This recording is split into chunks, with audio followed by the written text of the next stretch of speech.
चलिए तो आज हम डिस्कस करते हैं अपनी कुंडली खुद देखें, इसका पार्ट 1 हम बना रखे हैं। उसका लिंक हम डिस्क्रिप्शन बॉक्स में दे देंगे, आप लोग उसको देख सकते हैं। और इस तरह से विभिन्न प्रकार का बहुत सारी बातें जो ज्योतिष शास्त्र में पंडित लोगों के द्वारा देखा जाता है, आप खुद देख सकते हैं। तो हम लोग डिस्कस कर रहे थे कि चलो बहुत सारी बातों को डिस्कस करने के बाद अब बात करते हैं आगे। तो सबसे पहले ये समझें कि एक फॉर्मूला है कि केंद्रेश मतलब केंद्र का स्वामी। केंद्र कौन होता है? तो 1, 4, 7, 10 ये 4 भाव केंद्र होता है। तो ये केंद्रेश, इनका जो अधिपति है मतलब स्वामी, मीन्स इसका जैसे शुक्र होगा, इसका रवि होगा, इसका मंगल, इसका शनि, इस तरह से केंद्रेश और त्रिकोणेश के बीच त्रिकोण कौन होता है? तो 1, 5, 7। अब समझते होंगे कि 1, 4, 7 और 10 ये भाव की बात कर रहे हैं ना। ये क्या होता है? केंद्र। इसको दोबारा लिखने का जरूरत नहीं है, ये सब आप समझते होंगे। उसी तरह से 1, 5 और 9वां भाव, ये भी भाव, ये क्या है? त्रिकोण।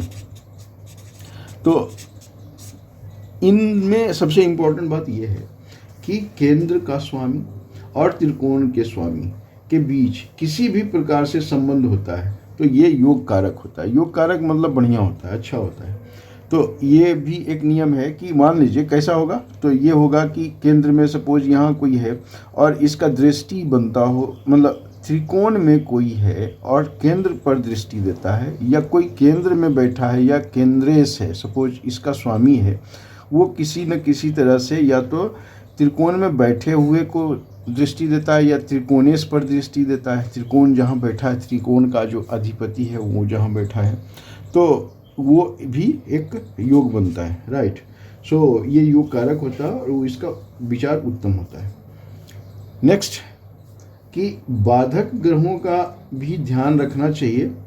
तो चर आप समझते होंगे कि चर, अस्थिर, द्वि स्वभाव 3 प्रकार का होता है राशि।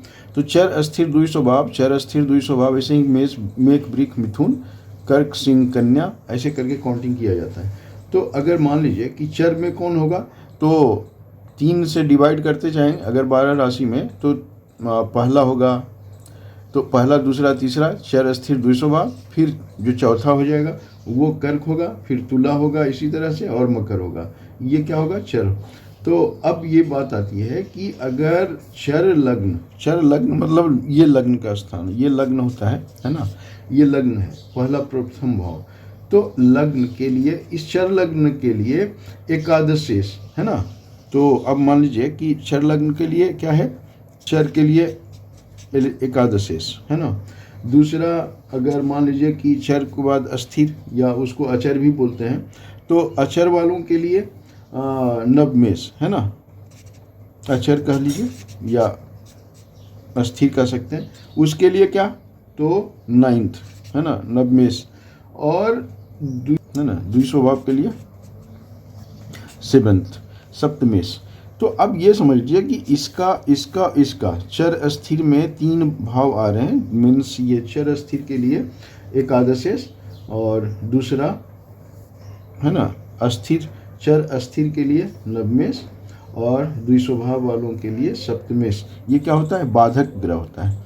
तो ये बाधक हमेशा कुछ ना कुछ प्रॉब्लम क्रिएट करता है। और यदि इसके साथ अगर मांदी और खरेश का भी संबंध है, मांदी आप नहीं जानते होंगे शायद, मांदी एक नया शब्द है, ये भी एक प्रकार का छाया ग्रह होता है जिसका कि कैलकुलेशन किया जाता है। तो हम आने वाले टाइम में इस पर भी डिस्कस करेंगे, एक सेपरेट वीडियो बनाएंगे मांदी। उसके बाद आगे चलते हैं।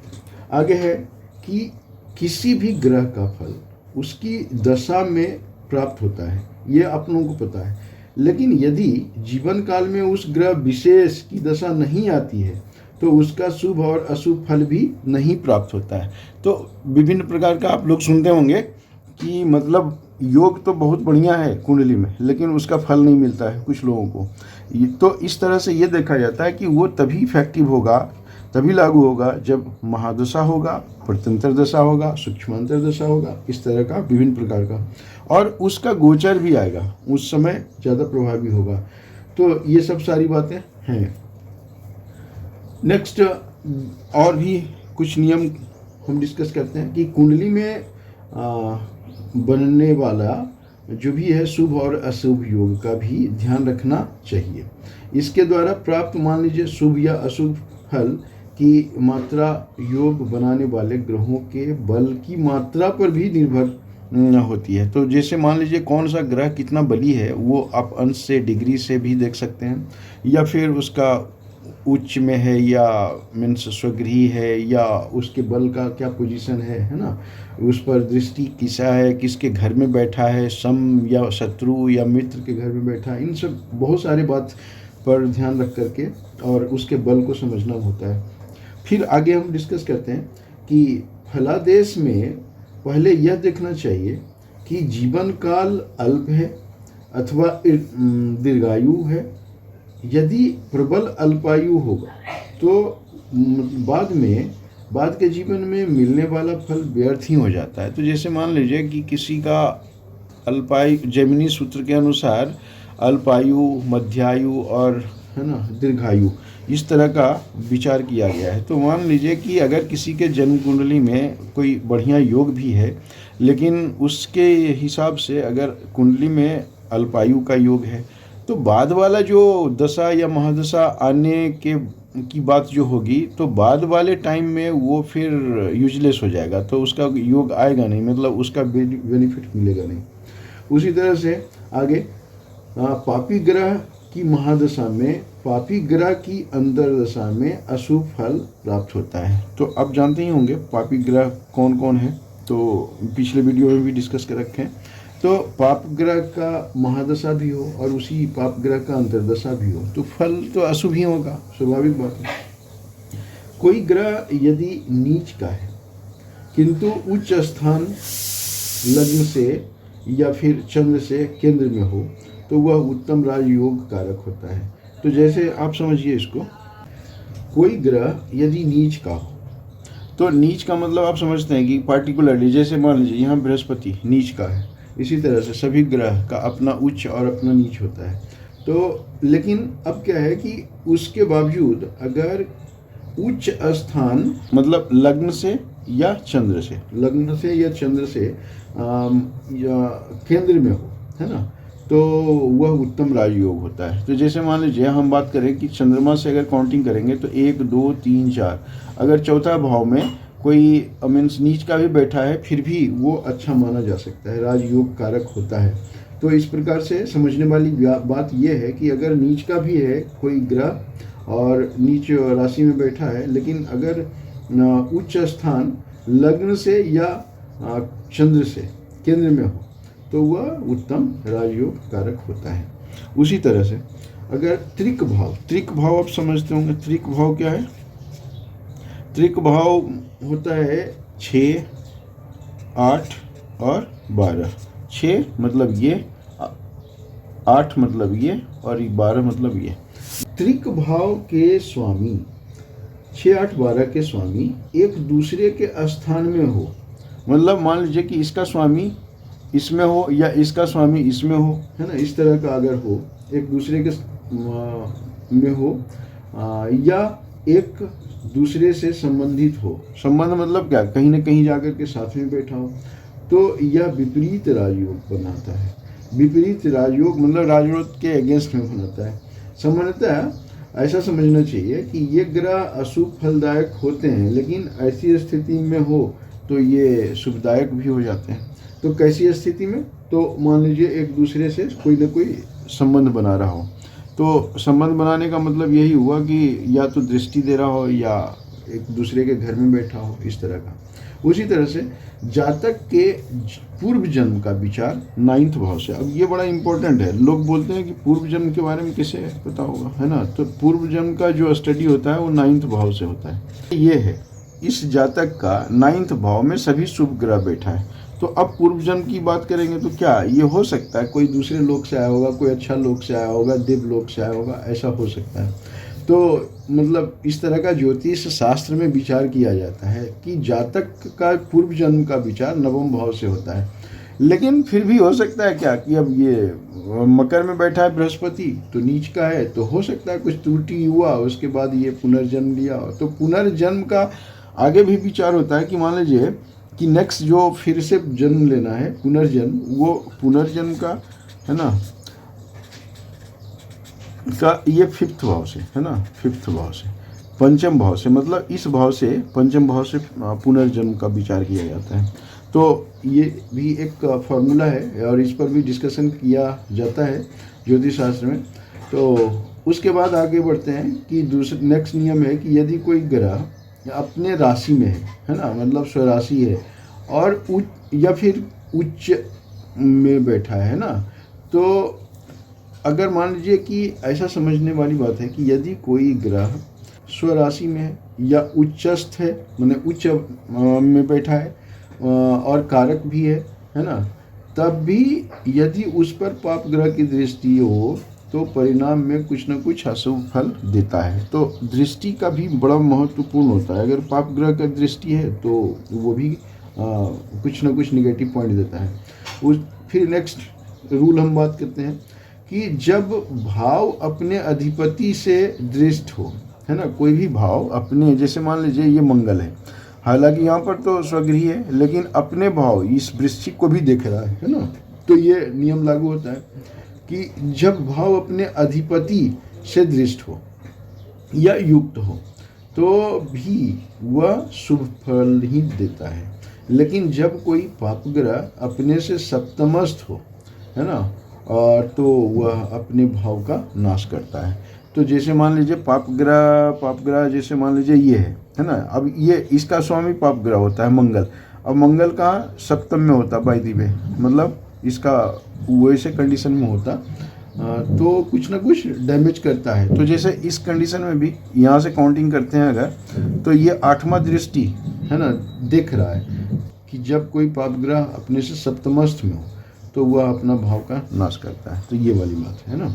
फिर आगे डिस्कस करें कि किसी भी भाव या ग्रह से द्वितीय और द्वादश, अब देखिए यहाँ पर देखने वाली बात है कि किसी भी भाव से द्वितीय और द्वादश, जैसे मान लीजिए ये लग्न का द्वितीय ये हो गया और लग्न से द्वादश ये हुआ, तो अब इन भाव में अगर शुभ ग्रह की स्थिति हो, जैसे मान लीजिए कि दूसरा में और ये द्वादश में अगर शुभ ग्रह होता है और ये दोनों को मतलब सैंडविच बना रहा है, मतलब इस लग्न को, तो इसका जो विचार होगा वो शुभ होगा। लेकिन अगर यहीं पर अगर कोई शुभ ग्रह है तब तो विचार बढ़िया होगा, लेकिन ये दोनों घर में अगल बगल में पाप घर है तो ये बीच वाला घर का जो फल होगा वो अशुभ फल होगा, है ना।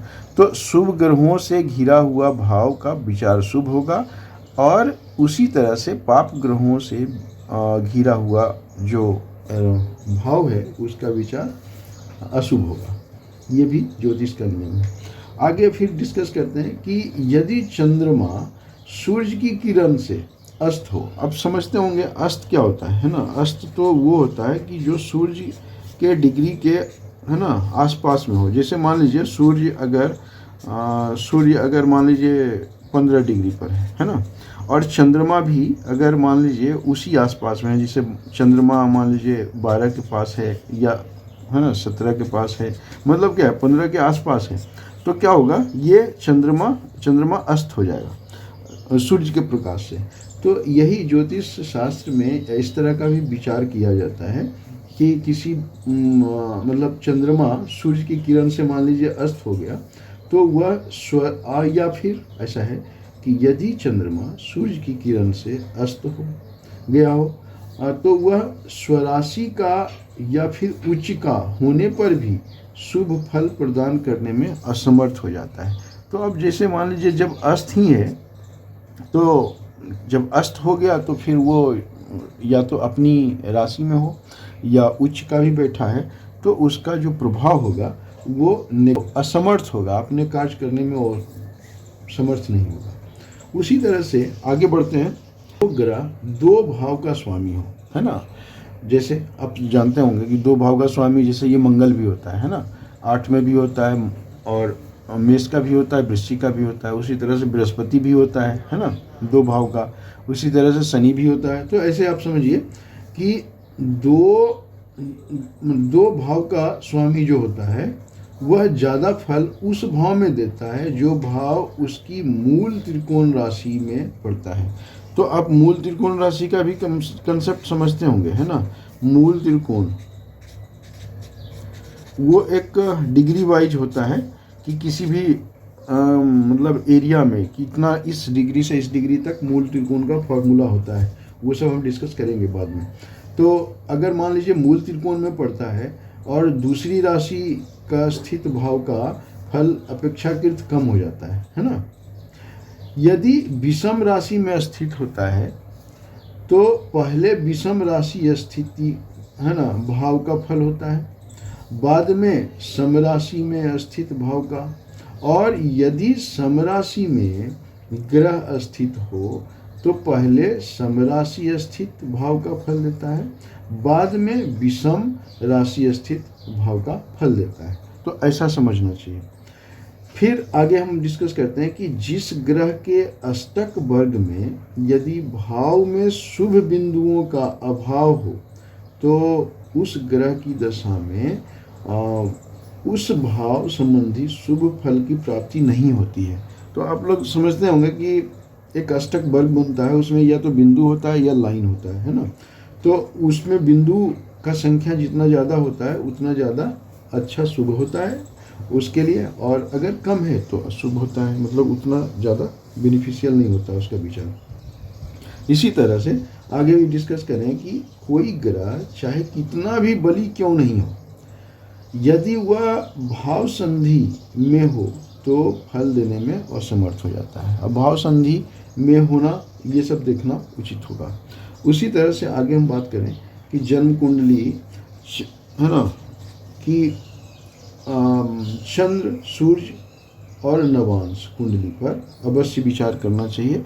जैसे मान लीजिए कि कुंडली है, ये लग्न कुंडली है, प्रथम भाव लग्न कुंडली होता है, तो उसी तरह से अगर इस चंद्रमा वाले राशि को और चंद्रमा के साथ मूव करके यहाँ हम पहुँचा देते हैं तो ये प्रथम भाव हो जाता है, तो ये लग्न होगा। तो मतलब चंद्र कुंडली और लग्न कुंडली, है ना। उसी तरह से सूर्य कुंडली भी हो सकता है। सूर्य कुंडली मतलब क्या, ये सूर्य जहाँ बैठा है इसको मूव कर दीजिए, है ना, तो ये सूर्य कुंडली बन जाएगा।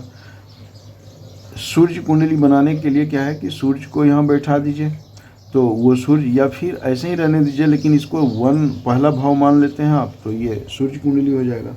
तो कभी भी जन्म कुंडली का विचार करने में क्या करना चाहिए, तो लग्न कुंडली का, है ना, विचार तो होता ही है, फिर चंद्र कुंडली का भी करना चाहिए, फिर सूर्य कुंडली का भी करना चाहिए, फिर नवांश का भी विशेष महत्व होता है, तो नवांश का भी विचार करना चाहिए, और तब जाकर के अंतिम निर्णय लेना चाहिए। अंतिम निर्णय, है ना। आप समझ लीजिए कि अंतिम निर्णय का मतलब ये हुआ कि जो भी विचार ज्योतिषियों को देना चाहिए वो लास्ट में देना चाहिए, सभी को देख करके, मतलब चंद्र कुंडली बनाए, सूर्य और नवांश, इन सब का विचार करके। तो ये हमारा अपनी कुंडली खुद देखें, इसका पार्ट 2 था, और पार्ट 1 भी है ऑलरेडी बनाया हुआ, तो उसका हम लिंक डिस्क्रिप्शन बॉक्स में देंगे, वो भी आप देखेंगे उसका कॉम्बिनेशन। तो यहाँ तक अगर आप देख लिए, इतना तक आप समझ गए, तो करीब 50% आप कुंडली का विचार खुद कर सकते हैं, है ना। और जो शुभ है अशुभ है उसका विचार समझने के बाद सभी भाव का अपना अपना एरिया होता है कि किस भाव से किस चीज़ का विचार किया जाता है, वो सब अगर आप देखते हैं तो फिर आप पंडित हो गए, ज्योतिषी हो गए, है ना। इस तरह का समझना चाहिए। और आप लोगों से रिक्वेस्ट है कि प्लीज़ सब्सक्राइब कीजिए, सब्सक्राइब करना मत भूलिए, है ना। सब्सक्राइब करना मत भूलिए, हमेशा सब्सक्राइब करते रहिए, और आगे नए नए वीडियो का विचार करते, नए नए कुंडली का विचार करते रहिए। धन्यवाद।